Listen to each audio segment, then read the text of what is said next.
Bismillahirrahmanirrahim. Assalamualaikum warahmatullahi wabarakatuh.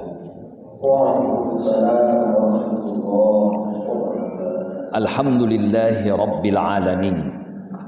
Wassalatu wassalamu ala ashrafil anbiya'i wa imamil mursalin nabiyyina wa habibina Muhammadin wa ala alihi wa ashabihi ajma'in wa ba'du. Subhanaka la ilma lana illa ma 'allamtana innaka antal alimul hakim. Yang saya muliakan bapak-bapak, ibu-ibu, hadirin wal hadirat, jamaah salat zuhur yang berbahagia. Puji dan syukur kehadiran Allah Subhanahu wa taala yang telah melimpahkan rahmat dan nikmat kepada kita semua sehingga kita dapat melaksanakan salat zuhur berjamaah dan melaksanakan saum Ramadan di hari yang ke-12 ini. Mudah-mudahan segala aktivitas kita pagi tadi, siang hari ini, sampailah malam hari nanti menjadi amal soleh yang diterima oleh Allah Subhanahu wa ta'ala. Amin ya rabbal alamin. Apa kabar Bapak Ibu semua? Ya, lemah kali puasanya nampaknya nih. Apa kabar Bapak Ibu semua? Alhamdulillah. Ya, sudah 12 hari kita berpuasa dan ini pertemuan kita pertama di tahun 1447 ini. Tahun lalu kita juga alhamdulillah diberikan kesehatan dan kekuatan bisa mengisi kajian juga, dan alhamdulillah pada hari ini giliran saya juga mengisi tausiah dengan judul puasa ibadah sunyi yang menghidupkan kepedulian sosial. Bapak Ibu yang dimuliakan Allah, makna sunyi di sini sepi, tidak ada yang melihat dan mengetahui. Jadi ibadah puasa berbeda dengan ibadah haji. Ketika tawaf beramai-ramai, ketika sa'i beramai-ramai. Begitu juga ketika kita berzakat, ada panitia zakat yang menerimanya. Ada tanda tangan di sana, ada yang memberi, ada yang menerima. Begitu juga dengan sholat berjamaah. Ya, kita masuk ke masjid beramai-ramai, nampak, kelihatan, rukuknya panjang, sujudnya lama. Sedangkan puasa berbeda, hanya kita dan Allah yang tahu. Tidak ada yang melihat. Kalau kita batalkan misalnya di kamar mandi, siapa yang tahu? Kalau kita di tempat sepi, ya kan banyak juga rumah makan yang menurunkan tirainya. Masuk kita di sana pagi tadi sarapan, tak ada yang tahu. Istri di rumah atau istri yang bekerja, tak tahu mereka. Nah, ini makna daripada ibadah sepi atau sunyi yang bisa melahirkan dan menghidupkan kepedulian sosial kita. Antara kita dengan Allah Ta'ala yang tahu. Bapak Ibu yang dimuliakan Allah, pernah satu kali Umar mengeluarkan SE seperti wali kota Medan, ya, surat edaran bahwasanya tidak dibenarkan kalau dia ketahuan berjualan susu dengan menambah air, maka di blacklist. Jualannya tidak akan diakomodir dan tidak akan diberikan kepada tempat-tempat tertentu. Nah, sudah dikeluarkan surat edaran dan sah, disetujui, nggak ada yang nggak setuju. Nah, Bapak Ibu yang dimuliakan Allah, ketika masa-masa sulit dalam satu keluarga, seorang ibu membujuk anaknya setelah malam hari menjelang subuh, Mereka semua domba-dombanya diperah, untanya diperah, justru tidak mendapatkan banyak susu. Dimasukkanlah ke dalam botol-botol, hanya beberapa botol saja. Si ibu mengatakan kepada anak gadisnya yang ikut memerah susu, bagaimana kalau kita tambah saja dengan air? Kan di pagi buta seperti ini, Umar tidak melihat. Ya. Si anak mengatakan, jangan mak. Ya, memang Umar tidak melihat sekarang ini. Tapi Rabbu Umar, Tuhannya Umar, Allah Subhanahu wa ta'ala melihat, kata si anak. Bayangkan, anak gadis yang ikhlas ditempa dengan kejujuran disebabkan oleh ibadahnya, maka inilah yang dijadikan oleh Umar menjadi menantunya di kemudian hari. Yang cucu mereka ini itulah Umar bin Abdul Aziz, yang dikenal sebagai Khulafaur Rasyidin yang kelima karena kejujurannya. Jadi Bapak Ibu yang dimuliakan Allah, memang tidak terlihat, tidak terekspos. Ya, ibadah ini tidak terlihat, tidak ada yang mengekspos, tidak ada yang mengiklankan. Tapi Allah yang Maha melihat kejadian-kejadian itu, dan Dia akan meninggikan derajat orang-orang yang melakukan kejujuran tersebut. Bulan Ramadan ini menempa ya pribadi kita untuk bisa lebih terang bahwa CCTV Allah itu menyala. Bapak Ibu yang dimuliakan Allah, Allah sudah mengatakan di dalam Al-Quran, dan itu berulang kita baca. Alam ta'lam annallaha yara. Tidakkah kamu tahu Allah itu melihat? Dalam surah Al-Alaq. Begitu juga dalam surah An-Nisa, di awal surah An-Nisa. Innallaha kana 'alaikum raqiba. Sungguh Allah itu memuraqabah, memantau, melihat apa yang kita kerjakan dan kita lakukan. Dan itu tidak serta-merta bisa lahir dalam jiwa kita, dalam lubuk hati kita, tapi itu harus dilatih. Bagaimana melatihnya? Inilah Ramadan. Ya. Ramadan bukan beban. Ya, saya ingatkan kepada Bapak Ibu semua, Ramadan bukan beban, tapi tanda cinta Allah kepada kita. Allah boleh saja, bisa saja menghukum kita sesuai dengan keadilannya. Ya, yang berbuat salah langsung dihukumnya bisa. Ya, yang menzolimi orang langsung dihukumnya bisa. Kenapa tidak bisa? Allahu qadirun, Allahu azizun, Allahu hakimun. Ya, semua itu sifat Allah yang bisa saja Allah lakukan. Namun karena sayang dan cintanya Allah kepada hambanya, maka Allah berikan kesempatan. Allah beri kepada kita untuk bertaubat. Nah, inilah masanya bertaubat dan mendekatkan diri kepada Allah Azza wa Jalla, sehingga Dia akan memberikan dampak sosial kepada masyarakat. Kalau kita lurus melaksanakan kerja kita, kalau kita lurus melaksanakan amanah yang diberikan kepada kita, justru tidak hanya berdampak kepada kita, kepada masyarakat sosial juga berdampak.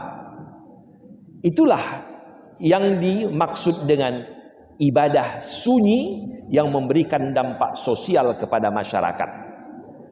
Bapak Ibu yang dimuliakan Allah, ketika kita lapar, kita akan terbayang begitu banyak masyarakat kita, begitu banyak orang-orang di sekeliling kita yang kelaparan. Ya, sakit rasanya, perih lambung kita karena lapar. Sehingga ini akan membangkitkan kepedulian sosial kita. membangkitkan untuk membantu saudara-saudara kita yang sedang kelaparan. Kalau kita tidak membiasakan diri dengan rasa lapar, dahaga, maka kita tidak akan merasakan bagaimana sakitnya perut yang tidak bisa makan. Nah, ketika kita dibolehkan makan tapi ditahan karena belum waktunya, kita akan rasakan itu bagaimana.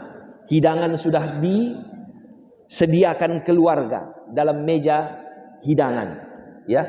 Tapi karena belum azan maghrib, kita hanya bisa melihat-lihat saja, ya. Nah, ini kita rasakan bagaimana orang yang tidak ada melihat makanan. Nah, itulah yang terjadi Bapak Ibu yang dimuliakan Allah.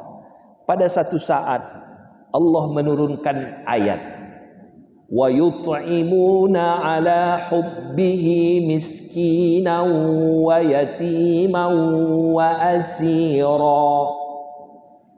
Surah Al-Insan atau surah Ad-Dahr, nama lain daripada surah Al-Insan, surah Ad-Dahr, juz yang ke-29. Nah, dalam surah Al-Insan ayat yang ke-8 ini, asbabun nuzul ayat ini Allah turunkan karena keluarga Rasul Fatimah dengan Ali bin Abi Thalib pernah bernazar berpuasa 3 hari. Tapi begitu bukaan sudah disiapkan, bakal menyantap makanan, datang orang fakir miskin meminta makanan. Maka dengan sukarela Ali dengan Fatimah memberikan makanan tersebut kepada miskin tadi, fakir miskin tadi. Mereka makan apa? Hanya air putih dan sebutir 2 butir kurma. Itulah penahan lapar mereka. Hari berikutnya, hari kedua, ujian datang lagi. Datanglah ketika sudah masa berbuka, yatim.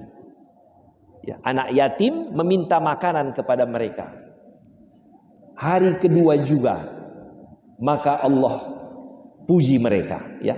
Hari kedua lulus kembali. Ali dengan Fatimah berbuka hanya dengan air putih, sebutir 2 butir kurma saja.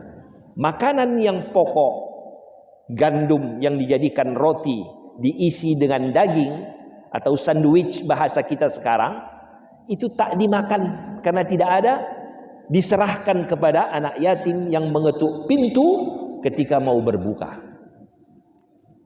Puncaknya di hari ketiga, ketika mau berbuka, datang lagi, dan ini orang tawanan, asir. Asir ini orang yang dalam tawanan. Nah, mereka kelaparan meminta makanan kepada Fatimah dan Ali bin Abi Thalib. 3 hari tidak makan makanan pokok, hanya makan kurma dan air putih, sehingga diabadikan ayat ini, diabadikan dalam surah Al-Insan atau Ad-Dahr ayat yang ke-8, wa yut'imuna at-ta'am, mereka memberikan makanan, wa yut'imuna at-ta'am ala hubbihi, dengan rasa cinta, miskinan hari pertama, wa yatiman hari kedua, wa asira hari ketiga. Wa yut'imuna at-ta'ama ala hubbihi miskinan wa yatiman wa asira. Kemudian Allah katakan, innama nut'imukum liwajhillah, semata-mata mengharapkan karena Allah. Innama, kalau dalam grammar bahasa Arab, kalau kita belajar nahu, innama ini adatul hasar, ya, artinya hanya, ya, tujuannya atau hadaf daripada tujuan mereka itu memberi makan, maka Allah menggunakan kata innama, ya, bahwasanya tidak ada yang lain melainkan, begitu maksud daripada adatul hasar dalam grammar bahasa Arab. Ini pembatasan sehingga menjadi khusus dia. khusus pemberian makan ini liwajhillah, karena Allah semata. Nah, bahkan apa kata Quran? La nuridu minkum jazaan wala syukura. Bayangkan, Ali dengan Fatimah tidak mengharapkan balas, bahkan kata-kata terima kasih pun mereka tidak harapkan. Bisakah kita begitu? Ya, kita kasih makan orang, sudah kenyang dia, tak mengucapkan terima kasih dia. Bagaimana perasaan kita? Ya. Tapi ini pendidikan yang diberikan manusia yang sempurna, Muhammad Rasulullah sallallahu alaihi wasallam, sehingga diabadikan oleh Al-Qur'an. Bayangkan, dibaca sampai hari kiamat nanti. Wa yut'imuna at-ta'ama 'ala hubbihi miskinan wa yatiman wa asira. Innama nut'imukum liwajhillah. Bahwasanya khusus mereka memberikan makan itu karena Allah, bukan karena yang lain-lain. Ya, liwajhillah. La nuridu minkum jazaan wala syukura. Kami tidak butuh, kami tidak memerlukan balasan dan tidak juga terima kasih. Inilah puncak daripada pemberian. Bapak Ibu yang dimuliakan Allah, kalau kita memberi masih ada harapan kita supaya populer, supaya masuk media sosial, supaya diberi gelar sebagai orang yang dermawan dan sebagainya. Ini duniawi semua, ya. Duniawi mungkin bisa kita dapatkan, ya, tapi ukhrawinya tak dapat kita. Tapi kalau kita kejar akhiratnya, maka dunia akan mengikut.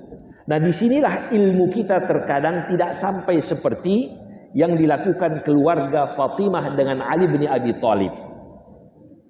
Tentu kita manusia, Ali juga manusia, Fatimah juga manusia, berkeinginanlah, ya, dengan ceria setelah kenyang, terima kasih ya, terima kasih sambil menunduk-nunduk, ya kan? Tentu kita berkeinginan seperti itu. Tapi Allah tidak mau. Karena dalam prinsipnya kita hanya menyalurkan. Yang memberi rezeki Ar-Razzaq adalah Allah Subhanahu wa ta'ala. Coba renungkan. Yang memberi rezeki Ar-Razzaq Allah. Jadi kalau Allah menahan kita, ya, tidak bisa kita mencari nafkah disebabkan satu saraf kita tersumbat, itu jelas tak berdaya kita. Bayangkan itu. Jadi kemampuan kita datang dari Medan misalnya, bekerja di Belawan ini, menyetir mobil dengan cergas, cermat, itu karena hibah, pemberian Allah. Bukan kekuatan kita, kemahiran kita, tidak. Ya, sehebat-hebat kita, begitu saraf di otak kita disumbat Allah sedikit, selesai. Mau bercakap tak bisa, ya, mau menelan baik pun tak bisa, meleleh liur kita, mau berjalan lurus pun mereng kita. Kenapa? Stroke kata orang, ya kan? Si fulan itu stroke. Nah ini. Jadi Bapak Ibu yang dimuliakan Allah, sadari bahwa sumber kekuatan kita dari Allah Subhanahu wa ta'ala. Pemberian rezeki dari Allah Subhanahu wa ta'ala. Alangkah indahnya kalau kita berbagi, ya. Disebutkan dalam sebuah hadis Rasulullah sallallahu alaihi wasallam menyatakan bahwa mukmin, ya, la yu'minu ahadukum, belum sempurna iman seseorang. La yu'min, ya, bahasanya belum sempurna. Ya, la yu'minu ahadukum, belum sempurna iman seseorang, hatta yuhibba li akhihi ma yuhibbu li nafsihi, sehingga dia menyayangi, menyintai apa yang ada, ya, di dirinya, begitu jugalah untuk orang lain dibuatnya. Jadi kalau kita tak suka misalnya orang membuang muka di hadapan kita, maka jangan buat. Kalau kita tidak suka misalnya dicubit orang sakit, maka jangan cubit orang. Nah, jadi lidah kita itu dilatih di bulan Ramadan ini untuk taraf sosialnya ditahan. Jangan menyakiti. Ya. Ibadah puasa ini imsak, tahan lidah kita.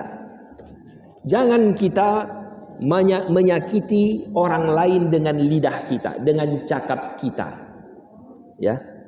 Kan ada orang yang mengatakan bahwa saya sebenarnya baik, hati saya baik, hanya mulut saya saja yang ceplas-ceplos katanya. Tidak bisa, itu tidak bisa diterima. Ya. Karena apa yang ada di dalam hati kita itu cerminan yang keluar dari mulut kita. Ya. Para public speaking mengatakan seperti itu. Ya, bahwa dia contohkan kalau kita punya teko ini kita isi dengan kopi, maka yang keluar pasti kopi. Benar Pak ya? Tak mungkin kita isi teko kita kopi yang keluar teh. Nggak mungkin. Ya. Begitu juga kalau kita isi teh, maka yang keluar teh, tak mungkin air putih. Begitu jugalah lubuk hati kita, cerminan apa yang kita ungkapkan dari kata-kata kita, itu dengan lidah. Jadi lidah kita jangan menyakiti. Walau kita kan, oh saya orang Medan, oh saya orang Papua, saya orang Ambon, ceplas-ceplos. Tidak, saudaraku, ya. Tahan. Yang keluar itu sudah bukan milik kita lagi. Menyakiti hati orang, selesai. Maka tahanlah. Itulah makna imsak dalam berpuasa ini. Jadi sosial kita, lidah jangan menyakiti orang. Sosial kita, tangan kita jangan menyakiti orang. Sosial kita, ya, pandangan kita jangan menyakiti orang. Bisa pandangan menyakiti? Bisa. Ya, kawan sekantor misalnya, datang dia, kita pandangi dia tajam karena mungkin ada sedikit perbedaan mungkin, ya kan? Tak boleh tundukkan pandangan. Qul lil mu'minin an yaghuddu min absarihim wa yahfadhu furujahum. Qul lil mu'minat an yaghuddna min absarihinna wa yahfadhna furujahunna. Itu kaedah, ya. Ada aturan, pandangan kita ditundukkan, jangan menyakiti orang. Ya, kalau laki-laki melihat wanita dengan pandangan yang bernafsu, dia terasa tidak nyaman dia. Ya, ini tidak boleh, apalagi kita dalam kondisi berpuasa. Jadi dalam kondisi puasa, puasakan mata kita. Jangan melihat hal-hal yang tidak baik. Nah, dari sisi sosialnya seperti itu. Tetangga kita mungkin yang kita lihat, ya. Kemudian selain daripada mata, lisan ditahan di bulan Ramadan ini. Jadi Bapak Ibu yang dimuliakan Allah, tidak hanya mulut kita atau kerongkongan tenggorokan kita yang tidak boleh masuk ke dalam makanan, air dan sebagainya, tapi juga yang keluar. Ya, yang keluar dari hati kita itu juga harus kita perhatikan. Puasa itu kata-kata diperhatikan, disusun. Ya, lebih baik diam daripada bicara yang tidak senonoh. Ya, qul khairan au liyasmut, sehingga tidak membuat orang tidak nyaman. Qul khairan au liyasmut, katakan yang baik atau diam. Lebih baik kita diam daripada menyakiti perasaan orang. Ini. Jadi ibadah yang sunyi dan sepi ini yang Allah hanya tahu itu melatih kita. Ya, hidupkan cahaya CCTV yang ada di dalam jiwa kita yang sudah Allah tanam, coba di charger di bulan Ramadan ini supaya menyala dia. Tak berani kita melanggarnya. Dulu di masa Umar Ibn Khattab radhiyallahu an, Umar itu sering meronda, ya. Adalah satu hari dia berjalan dengan beberapa orang. Di perjalanan bertemu dengan seorang laki-laki pemuda yang sedang menggembalakan dombanya. Umar mendekatinya ingin menguji keimanan pemuda ini karena Umar sudah memerintah, ya. Pemerintahan Umar itu 10 tahun sebelum dia mati terbunuh, 10 tahun. Pemerintahan Abu Bakar As-Siddiq 2,5 tahun. Sudah 12,5 tahun lebih kurang, ya, Rasul wafat dan mangkat. Masihkah ada, bertahankah iman orang-orang yang datang sesudahnya ini? Itu mau diuji oleh Umar Ibn Khattab, ya, Bapak Ibu yang dimuliakan Allah. Karena pernah terjadi di zaman Abu Bakar As-Siddiq, ketika Rasul wafat mangkat, mereka tak mau mengeluarkan zakat, ya, bukan karena tak populer, Pak, ya. Zakat dari dulu populer, ya, dari dulu populer karena Quran yang mempopulerkan aqimus shalah wa atuz zakah, dan Rasul katakan arkanul Islam itu 5, salah satunya zakat. Jadi populer sekali, bukan tidak populer, ya. Orang yang tak paham saja yang tak populer katanya, ya. Zakat itu sangat populer, ya. Istilah aqimus shalah wa atuz zakah itu sangat populer. Nah, jadi kalau sekarang ada orang yang mengatakan bahwa zakat saja tidak populer, itu dia keliru, ya. Dia tidak paham memaknai kalimat zakat itu. Nah, jadi Bapak Ibu yang dimuliakan Allah, bahwa zakat, ya, itu dari dulu sudah difardukan, diwajibkan. Lantas ada sebahagian masyarakat ketika Rasul wafat, ya, dia tidak mau mengeluarkan zakat, tak mau hartanya keluar, sehingga Abu Bakar memeranginya, ya. Itu populer dalam sejarah Islam, ya, disebut dengan peperangan Murtaddin, karena dianggap murtad oleh Abu Bakar, Umar dan para sahabat karena membedakan antara sholat dengan zakat. Abu Bakar katakan tidak, saya akan perangi. Ini murtad, ya. Selain ada juga orang yang mengaku dia itu sebagai nabi, ya. Ada yang mengaku sebagai nabi dan seterusnya. Jadi memang keimanan semakin jauh dari zaman Rasul itu mulai ada gejolak-gejolak. Inilah yang mau diuji oleh Umar Ibn Khattab. Ini pemuda, masihkah dia beriman? Betulkah imannya? Maka dia uji, wahai pemuda, aku dalam perjalanan ingin membeli 1-2 ekor domba-dombamu. Maka kata si pemuda, mohon maaf Tuan, saya hanya penggembala, pemiliknya adalah Tuan saya. Saya ini sahaya, hamba. Umar masih ingin menggodanya. Dia katakan, alah, tidak usah repot. Kita bertransaksi, kita sembelih di sini, nanti kita makan bersama-sama. Si pemuda memandangi Umar, ya. Kata Umar Ibn Khattab, kalau tidak nanti kita bikin cerita, ya. Nanti petang hari kamu pulang, sampaikan kepada tuanmu bahwa 1-2 ekor domba keluar dari rombongannya dan dimangsa oleh serigala, habis dimakan serigala. Sampaikan kepada tuanmu, bukankah di tempat sepi ini hanya kita saja yang ada, ya, di padang pasir yang kering kerontang, senyap, sepi. Kenapa takut, kata Umar, sambil dia melihat dengan sorot mata yang tajam. Dia katakan, idzan, kalau begitu, fa ainallah, di manakah Allah? Di manakah Allah? Mau di mana kita bikin posisinya ketika kita bertransaksi membeli domba ini? Allah di mana mau kita bikin? Terdiam Umar. Ya. Ini hasil daripada pendidikan ibadah, sehingga nyata terang CCTV Allah itu hidup dalam jiwanya. Allah sudah mengatakan chip CCTV itu sudah ditanam dalam badan kita. Ya, sudah ada dia. Disebutkan, wa inna alaikum lahafizin kiraman katibin ya'lamuna ma taf'alun. Sungguh dalam jiwa kamu itu ada kiraman katibin.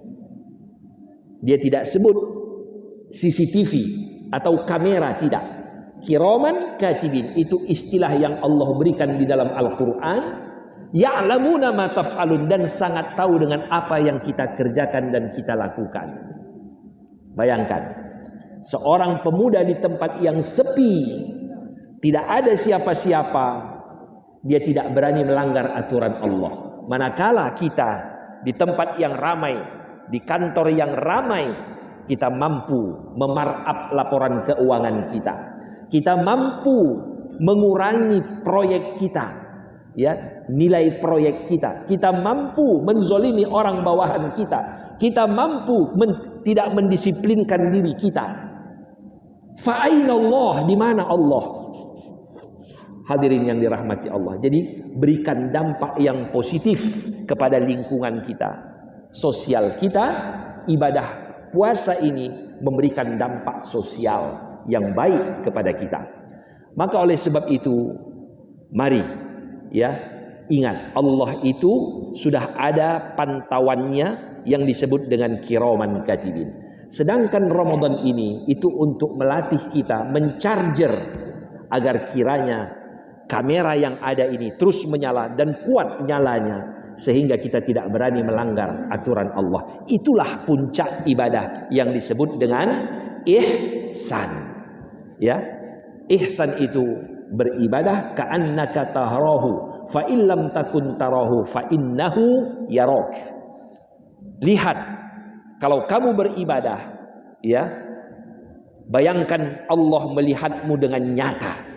Kalau kamu tidak bisa melihat Allah, dan itu pasti, ini hanya perumpamaan Rasul, maka pastikan dalam dirimu Allah sangat terang benderang melihat kamu. Bapak Ibu yang dimuliakan Allah, inilah yang dapat saya sampaikan. Mudah-mudahan memotivasi kita untuk meningkatkan amal ibadah kepada Allah Subhanahu wa taala, dan juga memberikan dampak positif kepada lingkungan sosial kita. Mungkin ada yang ingin bertanya, saya persilakan. Ya, kami persilakan kepada Bapak Ibu bagi yang ingin bertanya seputar yang disampaikan, atau ada juga yang mau didiskusikan, kami persilakan.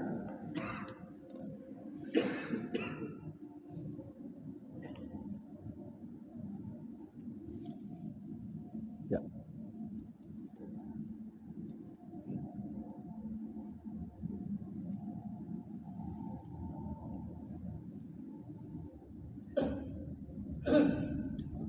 Ya, ada Bu, ada Pak, silakan kalau mau bertanya. Baik yang saya sampaikan tadi, atau ada hal-hal yang mungkin ya belum bisa diamalkan, atau masih meragu-ragukan satu-satu masalah, mungkin bisa kita diskusikan di sini. Tafadhol.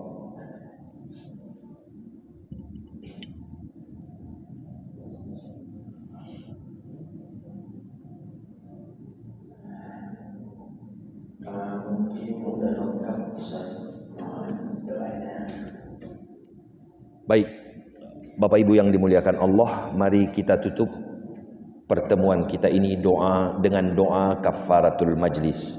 Subhanakallahumma wa bihamdik, asyhadu an la ilaha illa anta, astaghfiruka wa atubu ilaik. Bismillahirrahmanirrahim. Alhamdulillahi rabbil alamin.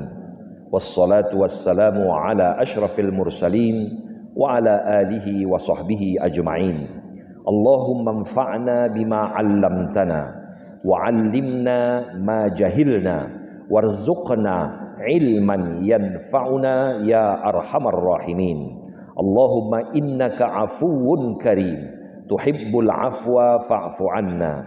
Allahumma innaka afuwun karim tuhibbul afwa fa'fu anna ya karim. Allahumma a'tiq riqabana wa riqaba abaina wa ummahatina wa azwajina wa auladina wal muslimina wal muslimat minan nari ajma'in. Rabbana atina fid dunya hasanah wa fil akhirati hasanatan wa qina adzaban nar. Wa sallallahu ala sayyidina Muhammadin wa ala alihi wa sahbihi ajma'in walhamdulillahi rabbil alamin. Assalamualaikum warahmatullahi wabarakatuh. Waalaikumsalam warahmatullahi wabarakatuh. Kami ucapkan terima kasih kepada Ustaz yang telah menyampaikan kajiannya kepada kita bersama. Mudah-mudahan apa yang disampaikan dalam kajian hari ini dapat kita ambil ilmunya dan kita amalkan dalam kehidupan kita sehari-hari. Semoga pertemuan kita ini menjadi ladang amal bagi kita. Itu kita pertemuan kita hari ini. Billahi taufiq wal hidayah. Assalamualaikum warahmatullahi wabarakatuh. Waalaikumsalam warahmatullahi wabarakatuh.